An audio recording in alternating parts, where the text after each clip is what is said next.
ರಾಜ್ಯ ಪಠ್ಯಕ್ರಮದಲ್ಲಿ SSLC PUC ವಿದ್ಯಾರ್ಥಿಗಳು ಪಾಸ್ ಆಗಬೇಕು ಅಂದ್ರೆ ಕಡ್ಡಾಯವಾಗಿ 35% ತೆಗೆಯಲೇಬೇಕಿತ್ತು.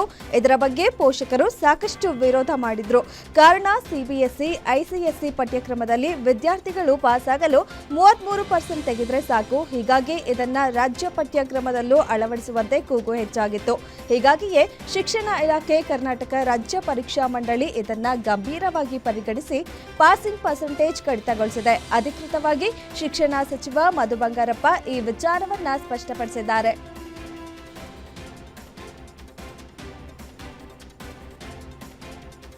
ನಾನು 1 ವರ್ಷದ ಹಿಂದೆಯೇ ಸಿಎಂ ರೇಸ್ನಿಂದ ಹೊರಬಂದಿದ್ದೇನೆ ಎಂದು ಸಚಿವ ಸತೀಶ್ ಜಾರಕಿಹೊಳಿ ಶಾಕಿಂಗ್ ಹೇಳಿಕೆ ನೀಡಿದ್ದಾರೆ.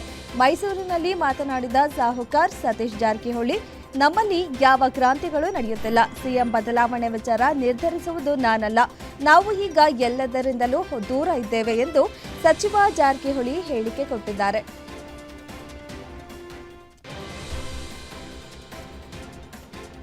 ಸಚಿವ ಪ್ರಿಯಾಂಕ್ ಖರ್ಗೆ ಅವರಿಗೆ ಬೆದರಿಕೆ ವಿಚಾರಕ್ಕೆ ಯಾದಗಿರಿಯಲ್ಲಿ ಸಚಿವ ಸಂತೋಷ್ ಲಾಡ್ ಪ್ರತಿಕ್ರಿಯಿಸಿದ್ದಾರೆ. ಬೆದರಿಕೆ ಬಂದರೆ ಏನಾಗುತ್ತೆ? ಈ ದೇಶದಲ್ಲಿ ಗಾಂಧೀಜಿಯವರನ್ನೇ ಹೊಡೆದಿದ್ದಾರೆ. ಸಾರ್ವಜನಿಕ ಜೀವನದಲ್ಲಿ ಎಲ್ಲವೂ ಎದುರಿಸಬೇಕಾಗುತ್ತದೆ. ಅದರಲ್ಲಿ ಪ್ರಿಯಾಂಕ್ ಖರ್ಗೆ ಅವರು ಒಬ್ಬರೇ ಅಲ್ಲ, ಇದರಲ್ಲಿ ನಾವು ಇದ್ದೀವಿ. ಇಡೀ ಒರಿಜಿನಲ್ ಹಿಂದೂಗಳು ಖರ್ಗೆ ಪರ ಇದ್ದೇವೆ. ಡೂಪ್ಲಿಕೇಟ್ ಹಿಂದೂಗಳು ಇಲ್ಲ. ಒರಿಜಿನಲ್ ಹಿಂದೂಗಳು ಕಾಂಗ್ರೆಸ್ ಪಕ್ಷ ಖರ್ಗೆ ಅವರ ಜೊತೆ ಇದ್ದೇವೆ. ಇಂತಹ ಯಾವುದೇ ಬೆದರಿಕೆ ಬಂದರೆ ನಾವು ಹೆದರಲ್ಲ ಎಂದು ಲಾರ್ಡ್ ಹೇಳಿಕೆ ನೀಡಿದ್ದಾರೆ.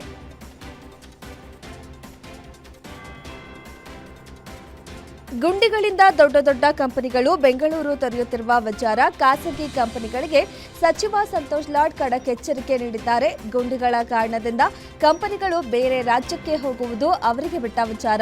ಈ ರೀತಿ ಹೇಳಬಾರದು ಎಂಬುದು ನನ್ನ ರಿಕ್ವೆಸ್ಟ್. ಏನ್ ಡಿಮ್ಯಾಂಡ್ ಇದೆ ಅದು ನಾವು ಪೂರ್ಣಗೊಳಿಸುತ್ತೇವೆ ಎಂದು ರಾಯಚೂರಿನಲ್ಲಿ ಸಚಿವ ಸಂತೋಷ್ ಲಾಡ್ ಪ್ರತಿಕ್ರಿಯೆ ನೀಡಿದ್ದಾರೆ.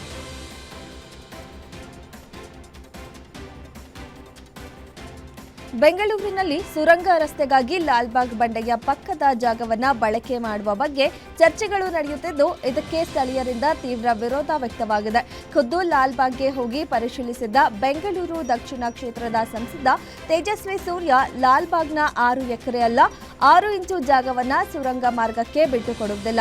ಇದರ ಸಾಧಕ ಬಾಧಕಗಳ ಬಗ್ಗೆ ಸಮೀಕ್ಷೆ ನಡೆಸಲು ಕೇಂದ್ರ ಗಣಿ ಸಚಿವ ಕಿಶನ್ ರೆಡ್ಡಿ ಅವರಿಗೆ ಬೆಂಗಳೂರು ದಕ್ಷಿಣ ಕ್ಷೇತ್ರದ ಸಂಸದ ತೇಜಸ್ವಿ ಸೂರ್ಯ ಪತ್ರ ಬರೆದಿದ್ದಾರೆ.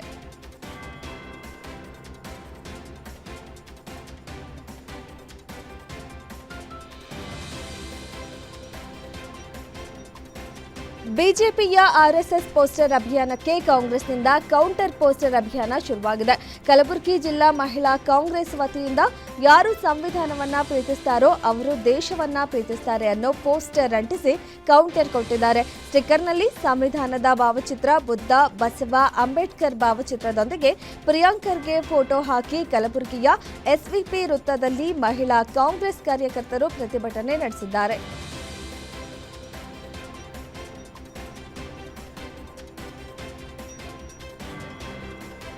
ವಿಜಯಪುರದ ಪುರಸಭೆಯ ದ್ವಿತೀಯ ದರ್ಜೆ ಸಹಾಯಕ ಸಾವಿನ ಸುತ್ತ ಅನುಮಾನವೇ ಮೂಡಿದೆ. ಪುರಸಭೆ ಬಾಗಿಲು ಮುಂದೆ ಶವವಿಟ್ಟು ನ್ಯಾಯಕ್ಕಾಗಿ ಪೋಷಕರು ಪ್ರತಿಭಟನೆ ನಡೆಸಿದರು. ಪುರಸಭೆ ಸಿಬ್ಬಂದಿ ಪವನ್ ಜೋಶಿ ಸಾವನ್ನಪ್ಪಿದ್ದು, ಹನೀಫುಲ್ಲಾ ಒತ್ತಡದಿಂದ ಬ್ರೈನ್ ಸ್ಟ್ರೋಕ್ ಆಗಿದೆ ಎಂದು ಆರೋಪಿಸಲಾಗಿದೆ.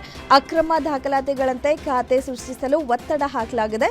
ಹನೀಫ್ ಒತ್ತಡದಿಂದಲೇ ಪತಿ ಸಾವನ್ನಪ್ಪಿರೋದಾಗಿ ಪತ್ನಿ ಆರೋಪಿಸಿದ್ದು, ಹನೀಫುಲ್ಲಾ ಮೇಲೆ ಎಫ್ಐಆರ್ ದಾಖಲಿಸಿ ತನಿಖೆ ನಡೆಸಲು ಆಗ್ರಹಿಸಿದ್ದಾರೆ.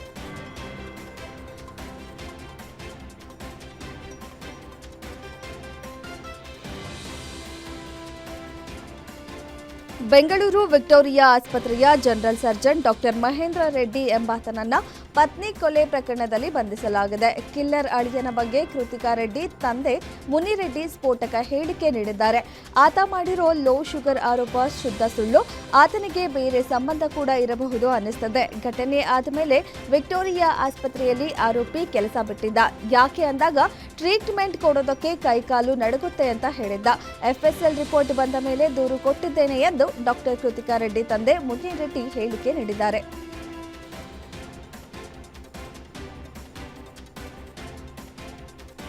ಚನ್ನಗಿರಿಯಲ್ಲಿ ನಡೆದ ತ್ರೈಮಾಸಿಕ ಕೆಡಿಪಿ ಸಭೆಯಲ್ಲಿ ವಿವಾದಾತ್ಮಕ ಹೇಳಿಕೆ ನೀಡಿದ್ದಾರೆ. ಕೆಡಿಪಿ ಸಭೆಗೆ ಗೈರಾಗಿದ್ದ ಚನ್ನಗಿರಿ ವಲಯ ಅರಣ್ಯಾಧಿಕಾರಿ ಶ್ವೇತಾ ಅವರ ವಿರುದ್ಧ ತೀವ್ರ ಅಸಮಾಧಾನ ವ್ಯಕ್ತಪಡಿಸಿದ ಶಾಸಕ ಶಿವಗಂಗಾ, ಮಹಿಳಾ ಅಧಿಕಾರಿಗೆ ಸಭೆಗೆ ಬರೋಕಷ್ಟೇ ಪ್ರೆಗ್ನೆಂಟ್ ಇರ್ತಾರೆ, ಗಿಂಬಳ ತಗೊಳ್ಳುವಾಗ ಇರಲ್ವಾ ಎಂದು ಇದರಿಂದ ತೀವ್ರ ಅಸಮಾಧಾನ ವ್ಯಕ್ತಪಡಿಸಿ ಕೆಡಿಪಿ ಸಭೆಯಲ್ಲಿ ವಿವಾದಾತ್ಮಕ ಮಾತು ಹೇಳಿಕೆ ನೀಡಿದ್ದಾರೆ.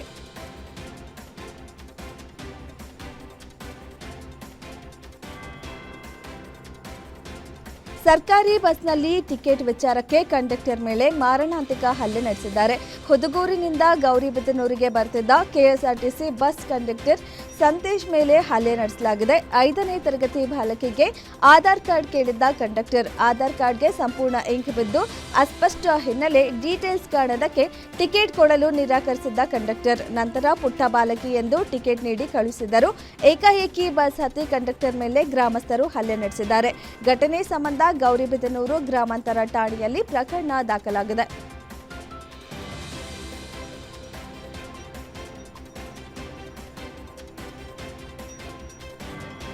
ವಿಜಯಪುರ ಪಟ್ಟಣದಲ್ಲಿ ಮತ್ತೆ ನೆತ್ತರು ಹರಿದಿದೆ. ಕ್ಷುಲ್ಲಕ ಕಾರಣಕ್ಕೆ ಮಾರಾಮಾರಿ ನಡೆದು ಅಪರಿಚಿತ ವ್ಯಕ್ತಿಯ ಬರ್ಬರ ಕೊಲೆ ನಡೆದಿದೆ. ಗೋಲ್ ಗುಂಬಜ್ ರಸ್ತೆಯ ರೈಲ್ವೆ ಬ್ರಿಡ್ಜ್ ಬಳಿ ಘಟನೆ ನಡೆದಿದೆ. ಕೊಲೆಯಾದ ದುರ್ದೈವಿ 23 ವರ್ಷದ ಫೈಜಲ್ ಹಕೀಂ ಎಂದು ತಿಳಿದು ಬಂದಿದೆ.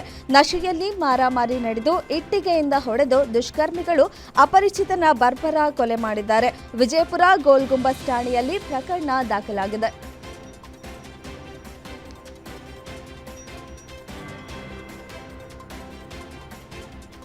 ಚಿಕ್ಕಮಗಳೂರಿನಲ್ಲಿ ಗೋಹತ್ಯೆ ಖಂಡಿಸಿ ಹಿಂದೂಪರ ಸಂಘಟನೆ ವಿಭಿನ್ನ ಹೋರಾಟ ನಡೆಸಿದೆ.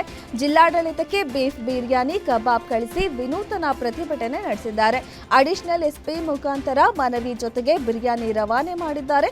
ಕೂಡಲೇ ಗೋಹತ್ಯೆ ತಡೆಯಲು ಕಾರ್ಯಪ್ರವೃತ್ತರಾಗುವಂತೆ ಮನವಿ ಮಾಡಿದ್ರು. ಇಲ್ಲವಾದರೆ ಅಧಿಕಾರಿಗಳ ಮನೆಗೆ ಬೀಫ್ ಬಿರಿಯಾನಿ ಕಳಿಸುವ ಎಚ್ಚರಿಕೆ ನೀಡಿದ್ರು.